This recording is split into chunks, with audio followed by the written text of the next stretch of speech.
Hello दोस्तों, आपसे YouTube channel history with Idris Khan में आप सभी का स्वागत है। तो दोस्तों, जैसे कि आप सभी को पता है, हमारे यूट्यूब चैनल में इतिहास के जो इम्पोर्टेंट फैक्ट होते हैं, जिनको समझने में बहुत ही ज़्यादा दिक्कतों का सामना करना पड़ता है और कई बार याद करने के बाद कन्फ्यूजन की वजह से जो है एग्ज़ामों के अंदर गलत हो जाता है। तो दोस्तों, हमारे यूट्यूब चैनल में उन्हीं फैक्टों को लेकर वीडियो बनाई जाती है अक्सर, और काफ़ी सारी वीडियो जो है हमारे यूट्यूब चैनल पर डली हुई है।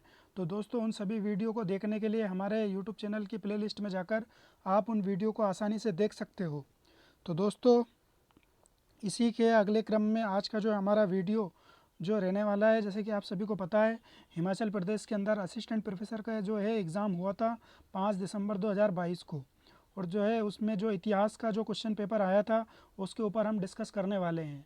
तो इस क्वेश्चन पेपर के अंदर हम जो है उसके आंसरों के बारे में जानेंगे, और दूसरा ये है कि उस क्वेश्चन पेपर का हम पैटर्न को जानेंगे, किस तरीके से क्वेश्चन पेपर उसमें आया था। और दूसरा ये है कि आपको ये वीडियो जो है अंत तक ज़रूर देखना है, क्योंकि ये वीडियो बहुत ही ज़्यादा इंपॉर्टेंट होने वाला है। आप सभी को पता है कि एक एग्ज़ाम के जो क्वेश्चन है दूसरे एग्ज़ामों में काफ़ी ज़्यादा रिपीटेड देखने को मिल जाते हैं। अक्सर जो है एनटीए यूजीसी नेट के जो एग्ज़ाम में क्वेश्चन आते हैं वो हमको टीजीटी पीजीटी एग्ज़ाम या जो भी स्टेट लेवल के जो अदर एग्ज़ाम होते हैं उनमें देखने को मिल जाता है। इसी तरीके से इस एग्ज़ाम के भी क्वेश्चन आसानी से कहीं किसी ना किसी एग्ज़ाम में आपको देखने को मिलने के चांस है। तो दोस्तों, इस वीडियो को अंत तक ज़रूर देखें। तो हम चलते हैं हमारे क्वेश्चन पेपर के ऊपर, जिस पर हम डिस्कस करने वाले हैं। तो दोस्तों, हम आ चुके हैं हमारे क्वेश्चन पेपर के ऊपर। जैसे कि यहाँ पे लिखा हुआ है, पहला क्वेश्चन हम पढ़ेंगे। जैसे कि इसमें जो है सही कथन का पूछा गया है, तो हम यहाँ पे पढ़ते हैं। पहला जो है स्टेटमेंट कि वर्ण व्यवस्था का सबसे पहला उल्लेख पुरुष सूक्त में मिलता है। ये होगा हमारा फर्स्ट स्टेटमेंट। अब इसके बाद जो है दूसरा स्टेटमेंट देखते हैं। वर्ण व्यवस्था को प्रारंभिक वैदिक ग्रंथों में एक विशेषता के रूप में देखा जाता है। इस तरीके से हमने ये दो स्टेटमेंट देख लिए। अब दोस्तों, इसमें पूछा गया है कि कितने कथन इसमें सही है। तो पहला जो है ऑप्शन कथन 1 सही है, कथन 2 सही है, और कथन 1 और 2 दोनों सही है, और कथन 1 और 2 दोनों सही नहीं है। तो दोस्तों, इसका जो राइट आंसर है वो जो है पहला कथन सही है। इस तरीके से हम देखते हैं कि वर्ण व्यवस्था का जो है हमने सबसे पहला उल्लेख जो है पुरुष सूक्त में मिलता है, और पुरुष सूक्त जो है ऋग्वेद के अंदर देखा जाता है। इसी के बाद हम दूसरे क्वेश्चन के ऊपर चलते हैं। दूसरा क्वेश्चन जो है इस तरीके से है। दूसरा क्वेश्चन देखते हैं हम। वैदिक साहित्य में फसलों के बारे में निम्नलिखित कथनों पर विचार कीजिए। तो पहला जो है क्या लिखा हुआ है, गोधूम शब्द गेहूँ को संदर्भित करता है। और दूसरा क्या लिखा हुआ है, चावल का व्रीहि, चावल को जो है व्रीहि कहते हैं। ये वैदिक सभ्यता की है जो शब्दावली है, उससे रिलेटेड ये क्वेश्चन पूछा था। तो दोस्तों, इसका जो सही आंसर है जो है ये दोनों सही है, क्योंकि चावल को जो है व्रीहि कहा गया है, और गोधूम जो है गेहूँ के लिए जो है गोधूम शब्द का प्रयोग किया गया है। इस तरीके से हमारे ये दोनों कथन सही है। अब दोस्तों, हम आगे चलते हैं। इसी तरीके से निम्नलिखित में से निम्नलिखित में से वैदिक साहित्य की देवी के बारे में पूछा है। तो जैसे कि पहला ऑप्शन है रुद्र, दूसरा है वाघ, तीसरा है आदित्य, और चौथा है वृत्र। तो दोस्तों, इसका जो सही आंसर है वो जो है ऑप्शन नंबर बी हमारा राइट आंसर होगा। इसी तरीके से हम आगे चलते हैं।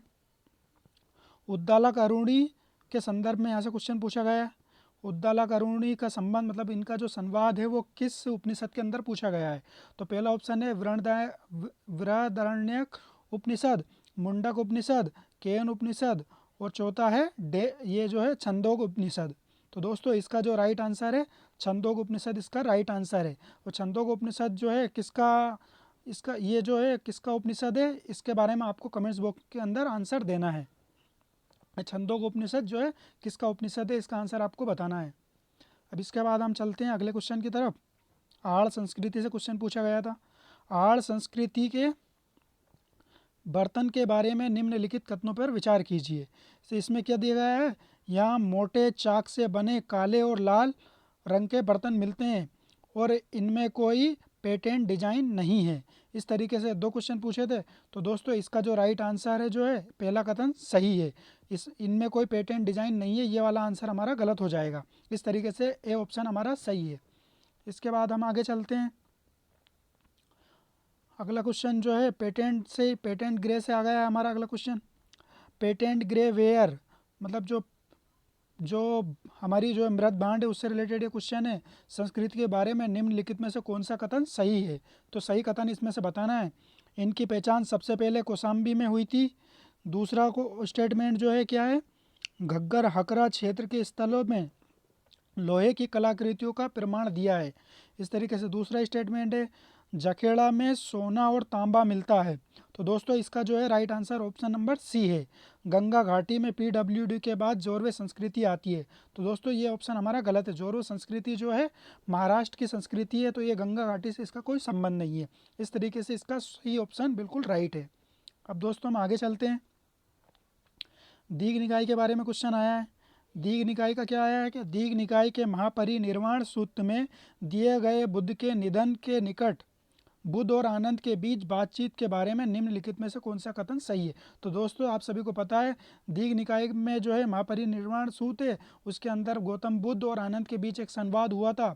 तो उससे रिलेटेड एक क्वेश्चन है, तो इसमें हमको देखना है कौन सा संवाद हुआ था। तो पहला ऑप्शन है, आनंद ने उनसे विनती की थी कि कुशीनगर वास्तव में उनके अंतिम निधन के सम्मान के योग्य है। अब दूसरा ऑप्शन हम देखते हैं, बुद्ध ने आनंद को निर्देश दिया कि उनके अवशेषों को राजा के रूप में माना जाना चाहिए। तीसरा ऑप्शन हम देखते हैं, बुद्ध ने आनंद से कहा था कि अंतिम निधन मतलब उनका अंतिम निधन एक ऐसे शहर में होना चाहिए जहाँ केवल मिट्टी की झोपड़ियाँ हो। और चौथा ऑप्शन है, अलकनंदा के जंगल के बीच एक गैर वर्णित शहर के रूप में जाना जाता है। तो दोस्तों इसका जो है बी ऑप्शन बिल्कुल राइट है। इन्होंने बोला था कि हमारे उनके निधन के बाद जो स्तूप बनाने की बात इन्होंने गौतम बुद्ध ने आनंद से बोली थी। तो इसी के बारे में ये क्वेश्चन पूछा गया था। तो इसका बी ऑप्शन बिल्कुल राइट है। अब हम आगे चलते हैं। इसी तरीके से मगध राज्य के बारे में पूछा गया है यहाँ से, मगध राज्य के बारे में निम्नलिखित में से कौन सा कथन सही है? तो इसकी प्रारंभिक राजधानी पटना थी। तो दोस्तों इसकी प्रारंभिक राजधानी पटना नहीं थी, तो यह ऑप्शन हमारा गलत हो जाएगा। प्रथम राजा बिंदुसार था। इस तरीके से प्रथम राजा बिंदुसार था, ये भी हमारा गलत हो जाता है। इस तरीके से तीसरा ऑप्शन क्या है, जैन ग्रंथों का दावा है कि बिंबिसार महावीर के अनुयायी थे। तो दोस्तों ये आंसर हमारा बिल्कुल सही है। तो ये हमारा जो है सी ऑप्शन बिल्कुल राइट है इसका। इसके बाद हम आगे चलते हैं। 8वीं-10वीं शताब्दी ईस्वी में के प्रतिहार साम्राज्य की पहली राजधानी क्या थी? तो प्रतिहार साम्राज्य की राजधानी कौन सी थी दोस्तों? यहाँ पे दिया गया है भीनमाल, माल्यखेद, कालिंजर और मुल्तान। तो दोस्तों इसका जो राइट आंसर है ए विल बी राइट आंसर है। तो भीनमाल जो है राजस्थान में है और इसकी जो है प्रतिहार राजाओं गुर्जर प्रतिहार राजाओं की ये पहली राजधानी थी। इसके बाद हम आगे चलते हैं। राष्ट्रकूट राजाओं से रिलेटेड क्वेश्चन आया है। राष्ट्रकूट शासक अमोघ वर्ष के काव्य पर पहली कन्नड़ पुस्तक लिखने का श्रेय दिया जाता है।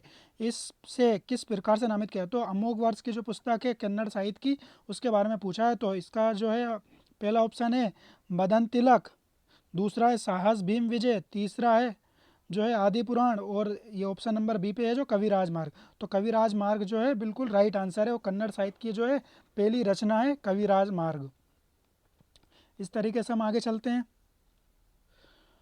प्रारंभिक मध्ययुगीन विचारक और लेखक मेधातिथि के बारे में निम्नलिखित कथनों पर विचार कीजिए। तो दोस्तों मेधातिथि के बारे में यहाँ से क्वेश्चन आया था।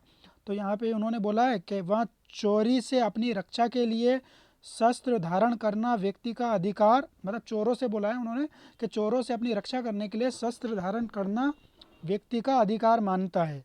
दूसरा ऑप्शन क्या है, वह मुख्य रूप से पुराणों में दिए गए शाही अधिकारों और विशेषाधिकारों के चरम दृष्टिकोण के खिलाफ ये भी सोचता है कि एक अन्यायी राजा का विरोध करना सही है।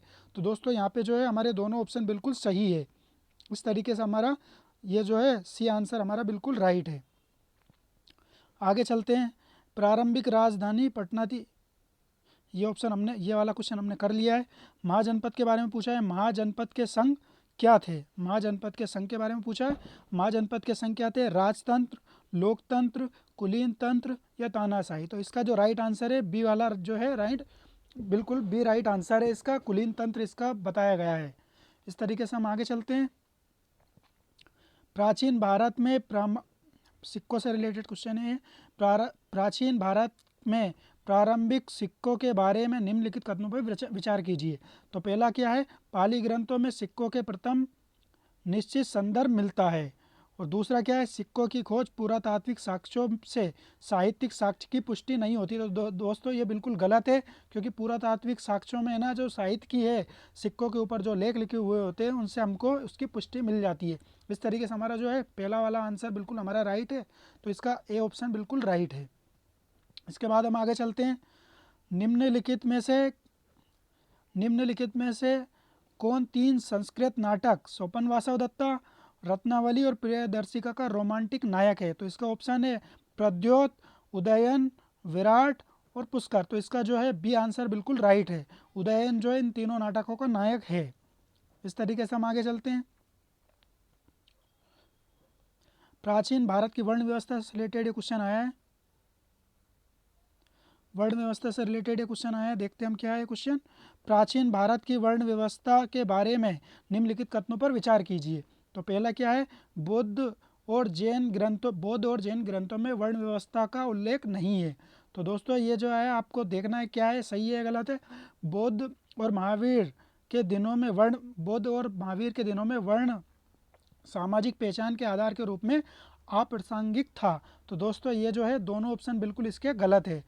तो इसका जो है डी आंसर बिल्कुल राइट है। आगे चलते हैं हम इसी तरीके से।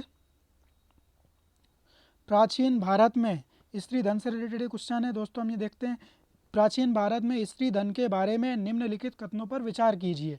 इसमें जो पहला क्या है, इसमें विवाह के समय महिला के माता पिता द्वारा दिए गए उपहार शामिल है। स्त्री धन में जो है माता पिता जो देते हैं उपहार वो स्त्री धन में शामिल है। ये बिल्कुल सही बात है। इसी तरीके से दूसरा है, इसे माँ से बेटी को हस्तांतरित किया जाता है। तो दोस्तों ये वाला ऑप्शन भी बिल्कुल सही है। तो इस तरीके से हमारा सी ऑप्शन बिल्कुल सही है।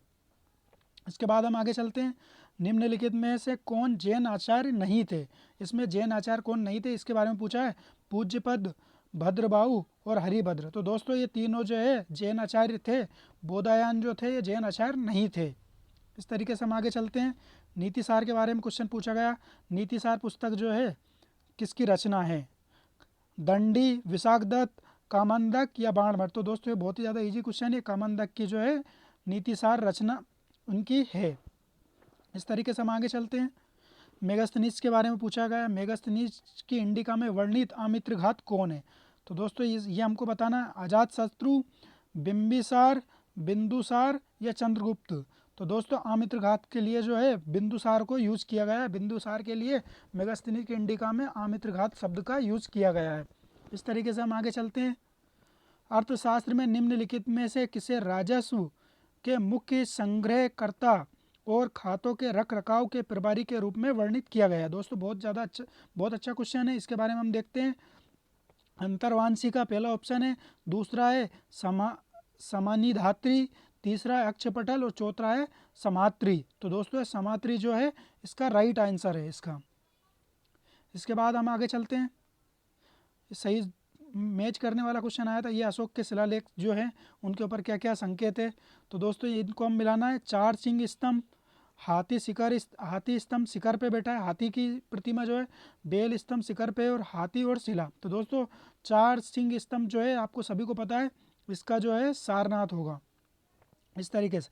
और हाथी के बारे में जो है शंखा वाला जो ट्रिक है इसमें कि हाथी से संबंधित शंख तो है शंकिसा को इसको मिलाना है। इस तरीके से हम ए का तीन देखना हमको। ए का 3 हमको बस एक ही ऑप्शन में, सी वाले ऑप्शन में। तो इसका जो है सी ऑप्शन बिल्कुल राइट है।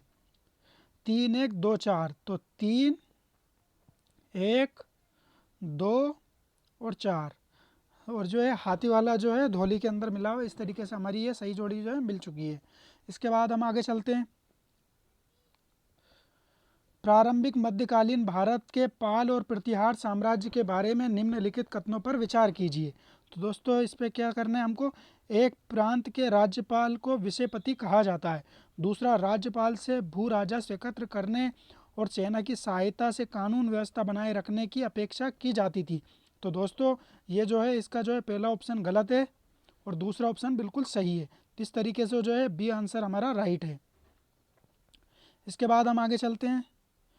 12वीं शताब्दी में लिखे गए पाठ लीलावती के बारे में निम्नलिखित कथनों पर विचार कीजिए। तो दोस्तों इसके ऊपर देखना है हमको कि यह जो है भास्कर द्वितीय के द्वारा लिखा गई थी और दूसरा जो है यह गणित के विज्ञान पर एक पाठ है। तो दोस्तों इसके दोनों ऑप्शन बिल्कुल सही है, पहला और दूसरा दोनों सही है। इसके बाद हम आगे चलते हैं। 12वीं शताब्दी ये वाला हो चुका है। इसके बाद हम आगे चलते हैं।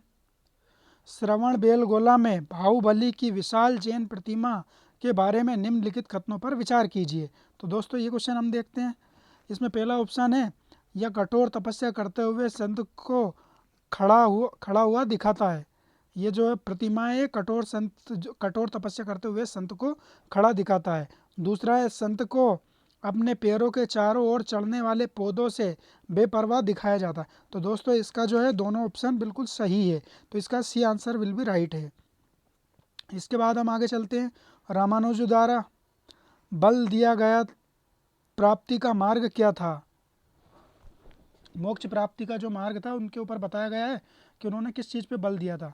तो पहला है भगवान को समर्पण, दूसरा है तर्क विवेक की आवाज़ का पालन, तीसरा है भौतिक और आध्यात्मिक दुनिया के बीच संतुलन स्थापित करना, और चौथा है एक मध्यस्थ शिक्षक के माध्यम से भगवान तक पहुंचना। तो दोस्तों जो है इसका ये ऑप्शन बिल्कुल सही है। तो भगवान को समर्पण जो है रामानुज ने अपना बल दिया था। इसके बाद हम आगे चलते हैं। मध्यकालीन भारत के फारसी इतिहास में जौहर का पहला विवरण पूछा है मध्यकालीन इतिहास के बारे में। तो पहला ऑप्शन है जालोर, दूसरा ऑप्शन है चित्तौड़, तीसरा है नागौर और चौथा है रणथंभौर।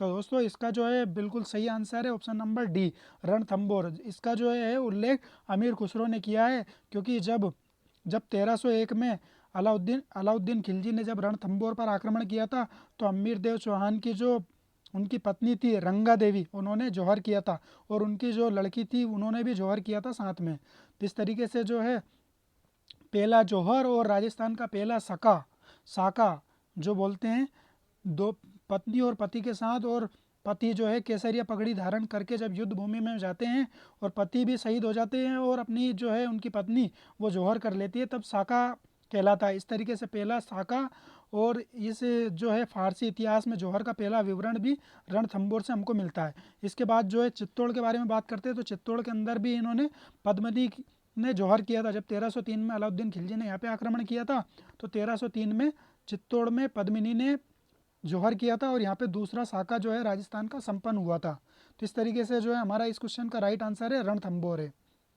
इसके बाद हम आगे चलते हैं अलाउद्दीन खिलजी के बारे में।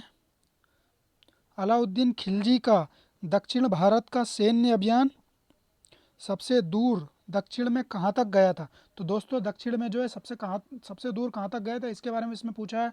द्वार समुद्र, मदुरै, देवगिरी और वारंगल। तो दोस्तों आप सभी को पता है कि पांड्य राज के अंदर जो है सबसे दूर तक का जो है अभियान किया था, और पांड्य राज जो है मदुरै जो है पांड्य राज के अंदर आता है। इस तरीके से हमारा इसका जो है बी ऑप्शन जो है बिल्कुल राइट है। इसके बाद हम आगे चलते हैं। निम्नलिखित में से अलाउद्दीन खिलजी से जो है 2-3-4 क्वेश्चन आ चुके हैं इस एग्ज़ाम में, तो ये बहुत ही ज़्यादा इंपॉर्टेंट टॉपिक है, आप सभी को इस टॉपिक पे थोड़ी नज़र रखना है। तो इसके बाद हम देखते हैं कि निम्नलिखित में से कौन सा अलाउद्दीन खिलजी द्वारा अपनी बाजार नियंत्रण नीति के एक उपाय के रूप में स्थापित बाजार नहीं था। मतलब कौन सा जो है इसके बाजार नियंत्रण जो इन्होंने बाजार व्यवस्था लागू की थी उसके अंदर इसमें से कौन सा शामिल नहीं है।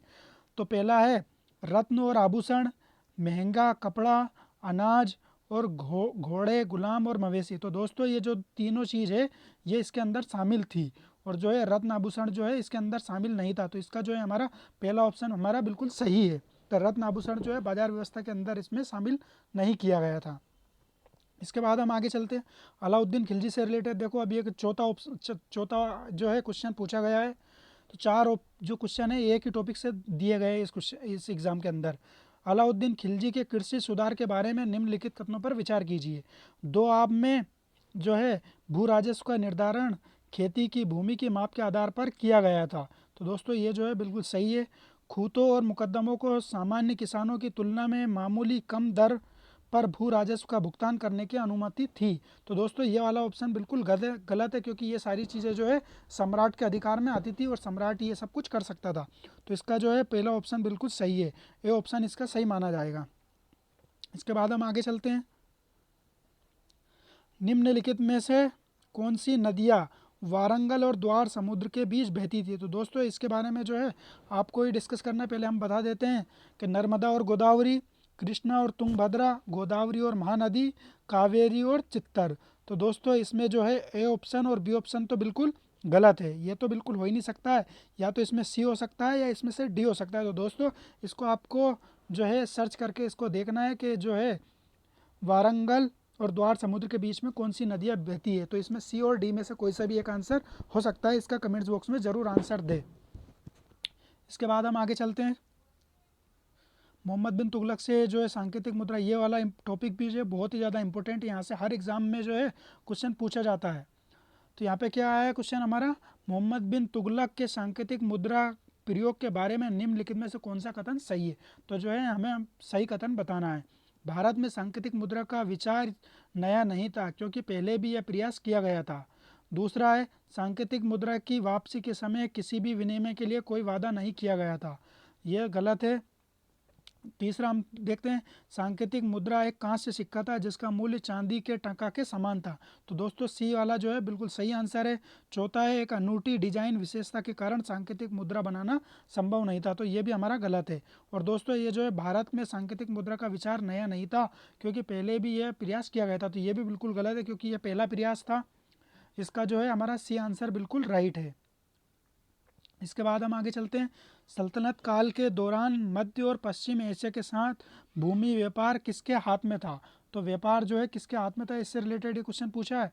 तो मुल्तानी है पहला ऑप्शन, दूसरा ऑप्शन है गुजराती, तीसरा है तमिल और चौथा है कलिंग। तो दोस्तों इसका जो राइट आंसर है मुल्तानी है। तो दोस्तों जो है मुल्तानी व्यापारी जो है उन्होंने जो है व्यापार के ऊपर कब्जा कर रखा था, और वही ज़्यादातर जो है व्यापारिक गतिविधियों में संलिप्त थे। यहाँ तक कि मोहम्मद बिन तुगलक जो है, तुगलक एम्पायर का जो रूलर है, उन्होंने भी जो है मुल्तानी व्यापारियों को जो है पैसा देकर अपना व्यापार करवाता था। इस तरीके से इसका पहला आंसर बिल्कुल सही है। इसके बाद हम आगे चलते हैं। फारस यात्री से रिलेटेड विजयनगर का आया है क्वेश्चन। फारस यात्री अब्दुल रज्जाक ने किसके शासनकाल में विजयनगर का दौरा किया था? हरिहर प्रथम, हरिहर द्वितीय, देवराय प्रथम और देवराय द्वितीय। तो दोस्तों इसका जो है हमने ट्रिक भी बताई थी आपको। इस तरीके से इसका जो है राइट आंसर देवराय द्वितीय माना जाएगा। और दोस्तों निकोलो कॉन्टी जो है इटली का यात्री था, वो जो है देवराय प्रथम के शासनकाल में आया था। इसको हमको किस तरीके से याद रखना है, क्योंकि इटली जो है दूर है और जो है फारस जो है पास है। तो पहले जो दूर का इंसान है वो पहले आएगा, क्योंकि वो पहले चल देगा। इसी तरीके से जो पास का इंसान है वो बाद में चलेगा, तो वो बाद में आएगा। इस तरीके से जो है इसका हमारा जो राइट आंसर है वो डी आंसर हमारा राइट है। इसके बाद हम आगे चलते हैं।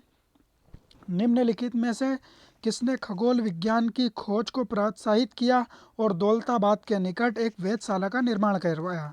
तो महमूद गावा इसका पहला आंसर, दूसरा जो है फिरोज शाह बेमनी, तीसरा है कृष्ण देव राय और चौथा है आदिल शाह। तो इसका जो है राइट आंसर जो है फिरोज शाह बेमनी को माना जाएगा। फिरोज शाह बेमनी ने जो है दौलताबाद के अंदर एक वेधशाला का निर्माण करवाया था। ये जो है बेमनी साम्राज्य से संबंधित है। इसके बाद हम आगे चलते हैं। कबीर से रिलेटेड एक क्वेश्चन आया है। कबीर की शिक्षाओं के बारे में निम्नलिखित कथनों पर विचार कीजिए। तो पहला क्या है स्टेटमेंट, उन्होंने ईश्वर की एकता पर जोर दिया और इससे कई नामों से पुकारा।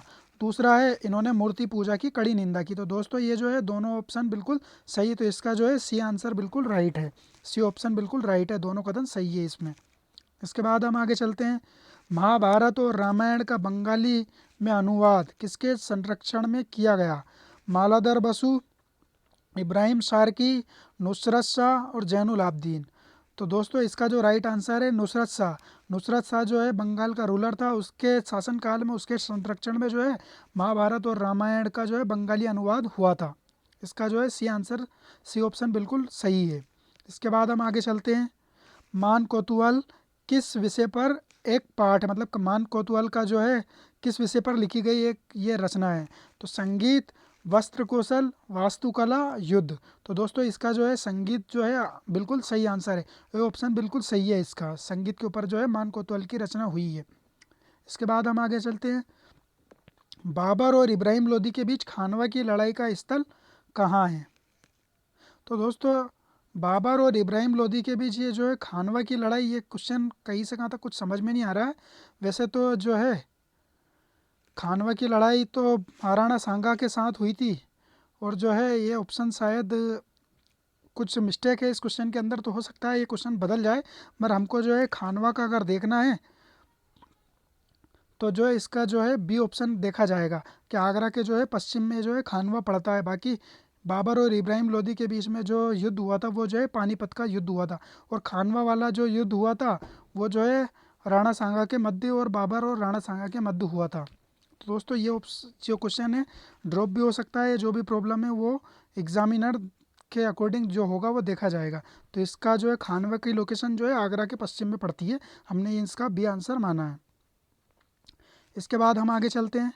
17वीं शताब्दी के दौरान निम्नलिखित में से कौन सी फसल भारत में लाई गई थी? तो पहला है तंबाकू और मक्का, दूसरा है चावल और बाजरा, तीसरा है चना और जौ, चौथा है गेहूं और नील। तो दोस्तों ये जो तीन ऑप्शन है चावल बाजरा चना जौ गेहूं और नील, तो ये सारी चीज़ें तो सिंधु सभ्यता के टाइम से हमको देखने को मिलती है।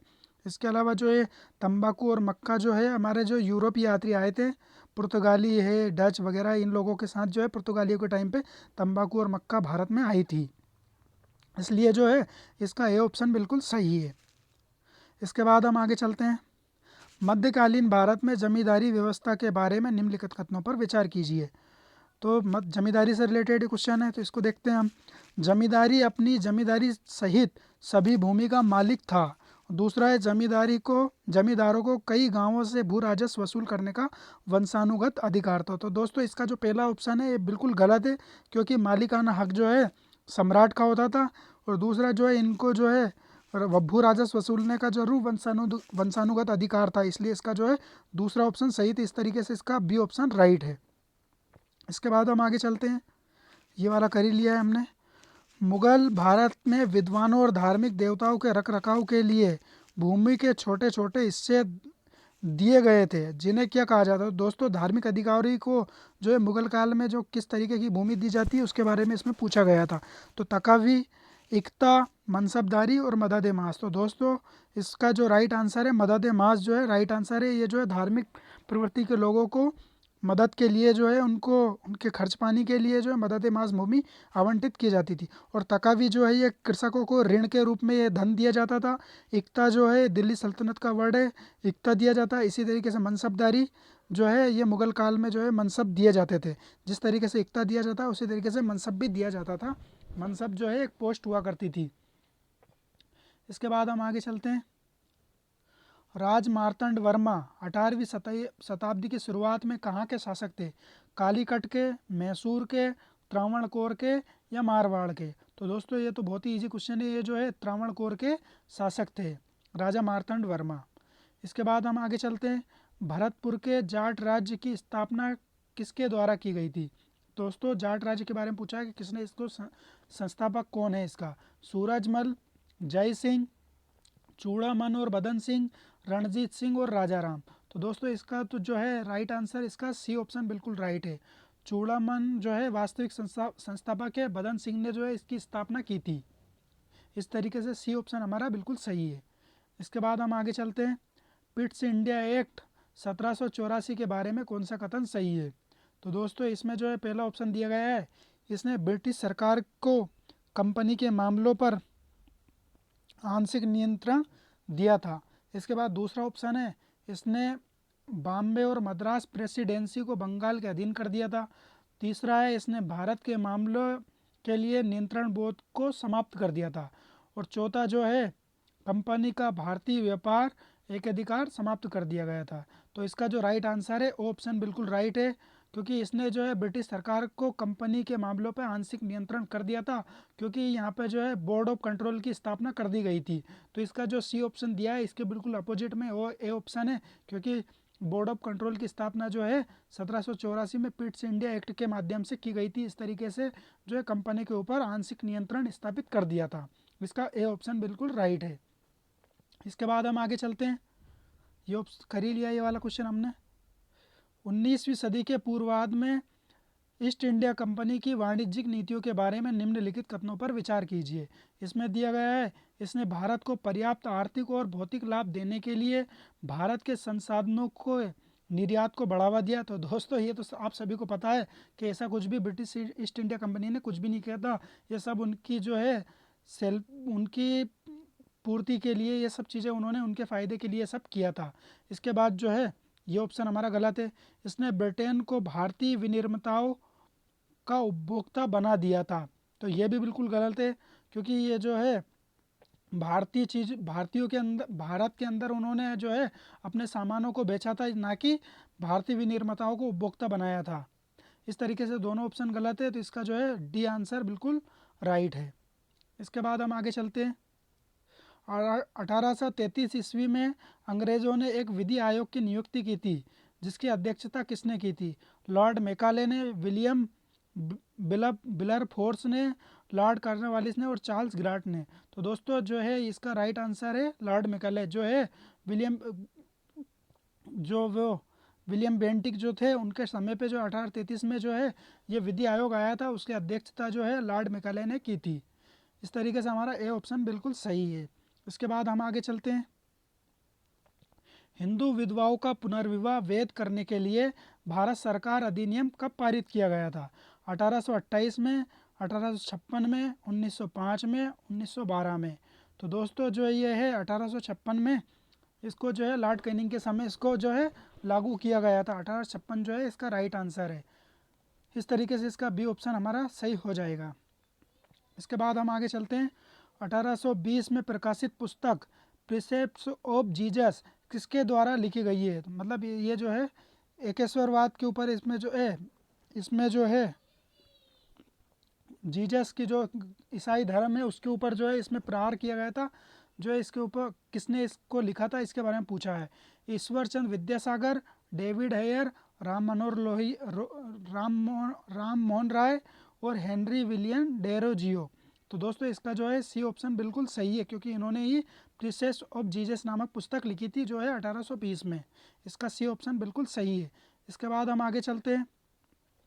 तत्वबोधनी सभा की स्थापना किसके द्वारा की गई थी? तो दोस्तों आप सभी को मैं बता दूं, तत्वबोधनी सभा जो है 1839 में की गई थी इसकी स्थापना। तो इसका जो है राइट आंसर क्या है, इसको हमको पता करना है। देवेंद्र नाथ टैगोर, गोपाल हरि देशमुख, अक्षय कुमार दत्त और दादा भाई नौरोजी। तो इसका जो राइट आंसर है ए ऑप्शन बिल्कुल राइट है, जो कि है तत्वबोधनी सभा के संस्थापक जो है देवेंद्र नाथ टैगोर जो है ये है। इन्होंने जो है ब्रह्म सभा से भी ये जुड़े हुए थे, और जो है तत्वबोधनी सभा की भी इन्होंने स्थापना जो है 1839 में की थी। इसके बाद हम आगे चलते हैं। किसने घोषणा की कि बहादुर शाह जफर की मृत्यु के बाद मुगल अपनी राजाओं की उपाधि खो देंगे और केवल राजकुमार के रूप में जाने जाएंगे? तो इसका जो है राइट आंसर क्या है? Lord Dalhousie, Lord Canning, Lord Mayo या लॉर्ड लिटन। तो दोस्तों इसमें जो है लॉर्ड कैनिंग या लॉर्ड डलहौजी दोनों में से किसी एक का है, तो आपको इसका चेक करना है। तो जहाँ तक मुझे लगता है इसमें जो है लॉर्ड डलहौजी को माना जाएगा, क्योंकि लॉर्ड कैनिंग ने जो है इनको जो है लाल किले से बाहर किया था। आई थिंक इन्होंने जो है लाल किले से बाहर किया था लॉर्ड कैनिंग ने। तो इस तरीके से या तो ए ऑप्शन हो सकता है या बी ऑप्शन हो सकता है, इन दोनों में से कोई सा एक ऑप्शन है। इसको आपको कमेंट्स बॉक्स में चेक करके पता करके कमेंट्स में आपको इसका आंसर देना है। इसके बाद हम आगे चलते हैं। ये हमने देख लिया। कानपुर में 1857 के विद्रोह का नेतृत्व किसने किया? तो कानपुर में जो है 1857 का विद्रोह का नेतृत्व किसने किया, इसके बारे में हमने देखना है। हजरत महल, कुंवर सिंह, मौलवी अहमदुल्ला या नाना साहब। तो दोस्तों इसका तो बिल्कुल इजी आंसर है, नाना साहब ने जो है कानपुर से इसका नेतृत्व किया था। तो डी ऑप्शन बिल्कुल सही है। इसके बाद हम आगे चलते हैं। गांधी जी द्वारा सत्याग्रह की तकनीक कहाँ से विकसित हुई थी? मतलब सत्याग्रह के जो है उन्होंने आइडिया कहाँ से आया था? तो दोस्तों इसका जो है पहला ऑप्शन दक्षिण अफ्रीका, दूसरा है चंपारण, तीसरा है खेड़ा और चौथा है बारदौली। तो इसका जो राइट आंसर है ए ऑप्शन बिल्कुल सही है। तो जो है दक्षिण अफ्रीका से जो है इन्होंने सत्याग्रह की भावना और सत्याग्रह की जो प्लानिंग है उन्होंने आइडिया उनके माइंड में आया था। इसके बाद हम आगे चलते हैं। गांधी जी ने 1916 में निम्नलिखित में से किस आश्रम की स्थापना की थी? तो दोस्तों वर्धा, साबरमती, फिनिक्स या कोचरब। तो दोस्तों जो है 1915 में जो है गांधी जी भारत आए थे और 1915 में आने के बाद 1916 में इन्होंने जो है साबरमती आश्रम की स्थापना की थी। इस तरीके से हमारा बी ऑप्शन बिल्कुल सही है। इसके बाद हम आगे चलते हैं। गांधी जी ने, देखो गांधी जी से काफ़ी ज़्यादा क्वेश्चन आया है इस पेपर में। तो गांधी जी ने जो है क्या पूछा है इसमें, गांधी जी ने सत्याग्रह सभा की स्थापना किसका विरोध करने के लिए की थी। तो इन्होंने पूछा है कि सत्याग्रह सभा की जो इन्होंने स्थापना की थी किसके विरोध के लिए की थी। भारत सरकार अधिनियम 1935, एल्बर्ट बिल, रोलेट एक्ट और जो है कैबिनेट मिशन। तो दोस्तों इसका जो राइट आंसर है ऑप्शन नंबर सी, जो 1919 में जो रोलेट एक्ट पारित किया था उसका विरोध करने के लिए सत्याग्रह सभा की जो है गांधी जी ने स्थापना की थी। तो दोस्तों इसका सी ऑप्शन बिल्कुल सही है। इसके बाद हम आगे चलते हैं। हमारा जो अगला क्वेश्चन है, निम्नलिखित में से कौन सा एक दिसंबर 1920 में नागपुर में आयोजित कांग्रेस अधिवेशन का परिणाम नहीं था। तो क्या परिणाम नहीं था इसके बारे में हमको देखना है। क्या दिया गया है यहाँ पे,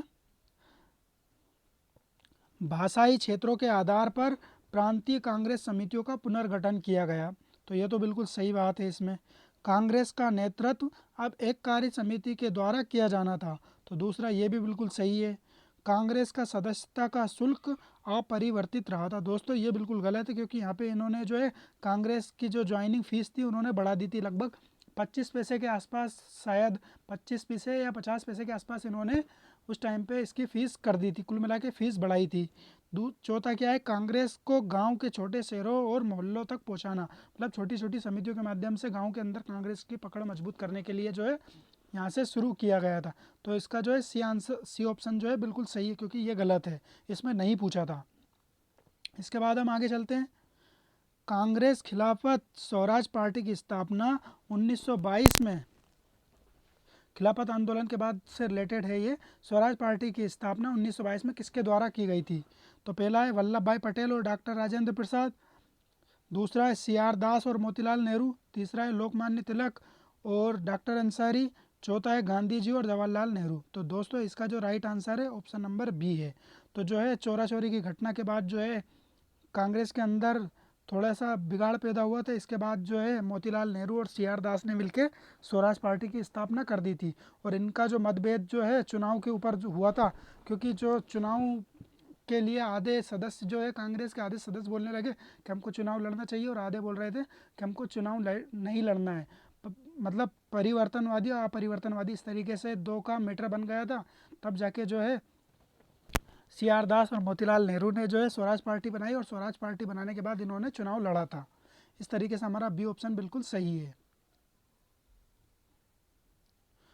गांधी जी का जो है, गांधी जी का दांडी मार्च किससे संबंधित है। इसमें दांडी मार्च के बारे में पूछा है।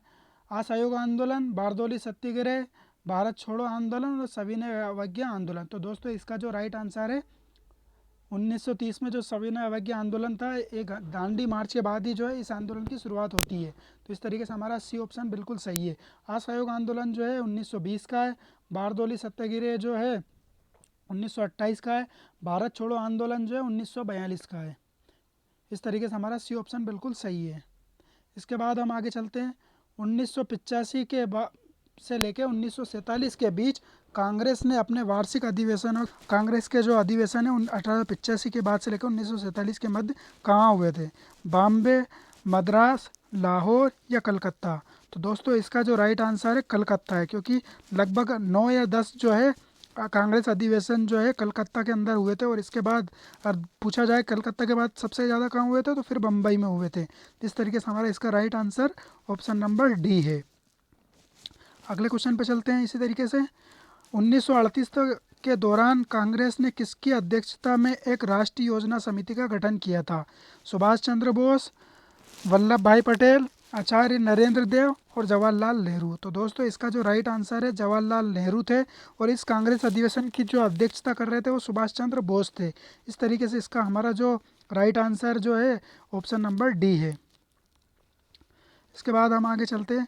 गांधी जी जो है 15 अगस्त 1947 को कहाँ पर थे। तो इनको जो पूछा है आज़ादी के टाइम पे गांधी जी कहाँ पर थे, नोआखली, कलकत्ता, बॉम्बे और अहमदाबाद। तो दोस्तों इसका राइट आंसर है ऑप्शन नंबर ए, नोआखली के अंदर जो है हिंदू मुस्लिम दंगे चल रहे थे, वहीं पे जो है गांधी जी ने जो है वहाँ पे जाके शांति स्थापित की थी और उसी को लेके जो है लॉर्ड माउंटबेटन ने जो है इनको वन मैन बाउंड्री फोर्स से रिलेटेड ऐसा कुछ उन्होंने कहा था, क्योंकि इन्होंने जाके जो है फोर्स भी जो काम नहीं कर पा रही थी वो काम जो है गांधी जी ने जाके दोनों पक्षों के बीच में जो है खटिया बिछाकर वो बैठ गए और बोले कि जो भी दंगा करना है वो मेरी लाश से गुजर के ये सब करना होगा।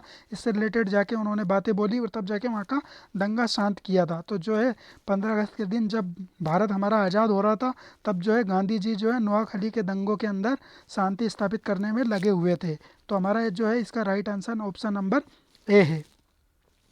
इसके बाद हम आगे देखते हैं, निम्नलिखित में से कौन सा एक कथन भारत के संविधान के बारे में सही नहीं है। तो दोस्तों सही नहीं है ये बताना है। भारत एक धर्मनिरपेक्ष लोकतांत्रिक गणराज्य है। तो दोस्तों ये तो बिल्कुल सही बात है। इसमें वयस्क मत अधिकार पर आधारित संसदीय प्रणाली है, ये भी सही है। यहाँ सभी नागरिकों को कानून के समक्ष समानता की गारंटी देता है, ये भी सही है। राज्य के नीति निर्देशक सिद्धांत कानून की अदालत में लागू करने योग्य है। तो दोस्तों ये सही नहीं है, इसका जो है ऑप्शन नंबर डी बिल्कुल गलत है। इसके बाद हम आगे चलते हैं। तो दोस्तों हिस्ट्री के जो क्वेश्चन थे हमारे यहीं पे समाप्त होते हैं।